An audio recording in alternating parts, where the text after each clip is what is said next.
کہ جس کوشش کے نتیجے میں آپ کو کچھ ملنے کی امید نہ ہو اس کوشش میں ٹائم ویسٹ نہیں کیا جاتا. تو ہم کیوں مسلمان ہیں, ہم کیوں کلمہ پڑھتے ہیں؟ بہت سارے لوگ دنیا میں مذہب کو نہیں مانتے اور بڑی عیش و عشرت کی زندگی گزارتے ہیں. لوگ مجھ سے پوچھتے ہیں کہ اسلام میں یہ کیوں ہے, یہ کیوں ہے, یہ کیوں ہے, یہ پابندیاں کیوں ہیں. میں ان سے کہتا ہوں کہ بھائی مذہب کو چھوڑ دو تو پھر کوئی پابندی نہیں ہے. ابھی کچھ ہفتے پہلے میں نے ایک بیان کیا تھا. بیان میں نے یہ بات کہی تھی کہ اگر آپ کے پاس بہت زیادہ پیسے نہیں ہیں اضافی تو آپ گھر خرید لیں ذاتی, لیکن اگر فالتو پیسہ نہیں ہے آپ کے پاس تو کھانے پینے میں پہننے میں لگا دیں, ذاتی گھر بنانے کی کوشش مت کریں.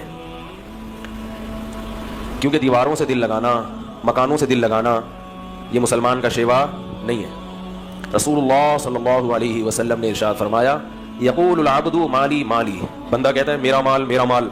فرمایا تیرا وہ ہے جو پہن کے پرانا کر دیا اور کھا کے ختم, جو استعمال میں آ گیا. باقی جو رہائش کی ضرورت ہے وہ کرائے کے گھر سے پوری ہو جاتی ہے بہت کم انویسٹمنٹ میں.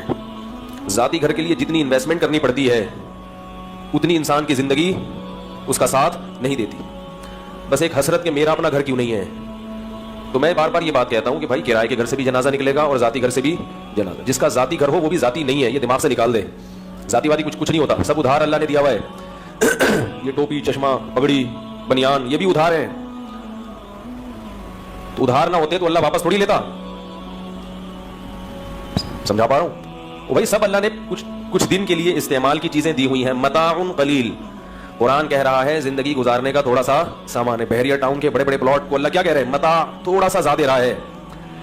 زیادہ راہ کسے کہتے ہیں؟ جو ہم جب سفر میں جاتے ہیں نا تو 2-4 روٹیاں ٹفن میں رکھ لی اور 2-4 ایک گدا تکیہ لے لیا کہ رات کو ٹرین میں یا جہاز میں لوگوں نے آج کل وہ گردن پہ لگانے کے لیا ہوتا ہے نا کہ کہیں آنکھ لگانی پڑ جائے تو گردن ٹیڑھی نہ ہو جائے. تو یہ ہے زیادہ راہ. تو اللہ فرماتے ہیں یہ زیادہ راہ ہے, تھوڑے دن کا سامان ہے, بس پھر واپس لے لوں گا.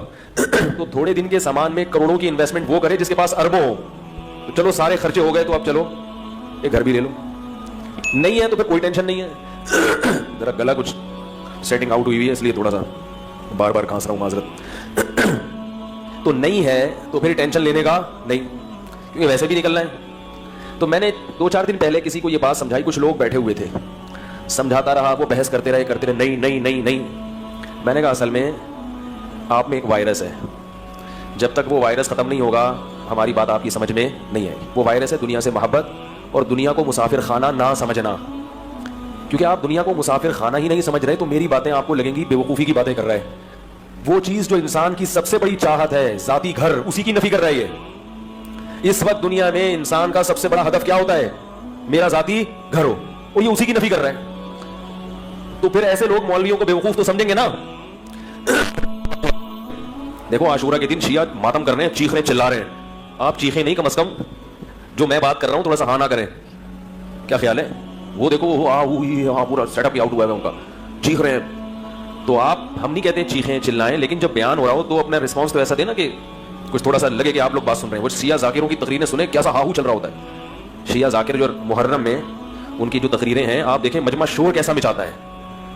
ایسے زبردست نعرے لگ رہے ہوتے ہیں, حالانکہ بہت سی باتیں خود پبلک کی سمجھ میں نہیں بھی آ رہی ہوتی کہ وہ پتہ نہیں جھوٹے قصے روایتیں بھی پیش کر رہے ہوتے ہیں بعض ذاکر, یعنی کہ تقریباً تمام.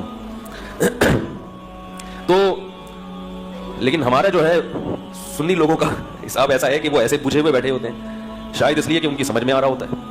تو سمجھ میں جب آتا ہے تھوڑا سا انسان چہرے کی ایکسپریشن ظاہر کرتا ہے. تو میں نے ان سے یہ کہا, میں نے کہا بھائی آپ چونکہ دنیا کو مسافر خانہ نہیں سمجھتے تو میری بات اس وقت سمجھ میں آئے گی جب آنکھیں بند ہونے لگیں گی. سمجھ رہے ہو؟ جب موت کا فرشتہ آئے گا آپ بولو گے یار اچھا میں نے کروڑوں روپے بچا کے بحریہ ٹاؤن میں اس لیے پلاٹ تھوڑی خریدا تھا کہ میری جنازے کو اٹھا کے قبر میں پھینکا ہو جا کے, تم نے اس لیے تھوڑی کیا تھا. تو اس وقت سمجھ میں آئے گی. لیکن وہ موت چونکہ ابھی سامنے نہیں ہے تو سمجھ میں نہیں آ رہا, اور واقعی نہیں آتا. اچھوں کی سمجھ میں نہیں آتا. اگر سمجھ میں آ جائے تو دنیا سدھر جائے.